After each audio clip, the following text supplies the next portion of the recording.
સંત તુકારામ. મહારાષ્ટ્રમાં તુકારામ કરીને એક મહાન સંત થઈ ગયા. તેઓ ખૂબ નિર્માની ભક્ત હતા. તેઓ હંમેશા ભજન ગાવામાં મશગુલ રહેતા. એકવાર હોળીનો ઉત્સવ આવ્યો. કેટલાક તોફાની છોકરાઓ તુકારામ પાસે આવ્યા. તેમની મજાક કરતા કહ્યું, એ ભગતડા, અમને ખુશ કરવા ભજન સંભળાવ. તુકારામે તેમની સામે ભજન ગાવાની ના પાડી અને પોતાના રસ્તે ચાલતા થયા. ના સાંભળી પેલા તોફાની બારકસો ગુસ્સે ભરાયા. તેમણે તુકારામને હેરાન કરવાનું શરૂ કરી તેમને પાછળથી જઈ પકડી લીધા. કેટલાકે બળજબરીથી પકડી રાખ્યા અને બાકીનાએ તેમનું માથું મૂંડી નાખ્યું. મૂંડેલા માથે ચૂનો ચોપડ્યો.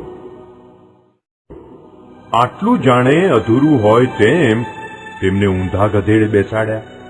ગળામાં સડેલા શાકભાજીનો હાર પહેરાવ્યો.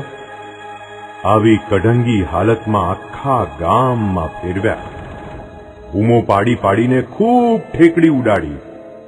તુકારામ આટલું અપમાન થવા છતાં એક શબ્દ પણ બોલ્યા નહીં. તુકારામની પત્ની જાનબાઈએ આ દ્રશ્ય જોયું. આખા ગામની સામે પોતાના પતિનું આવું અપમાન તે જોઈ ન શકી. તેની આંખોમાંથી આંસુ વહેવા માંડ્યા. આ જોઈ તુકારામે તેમને શાંત પાડતા કહ્યું, અરે ગાંડી, રડે છે શું કામ? આમાં કાંઈ ખોટું થયું નથી.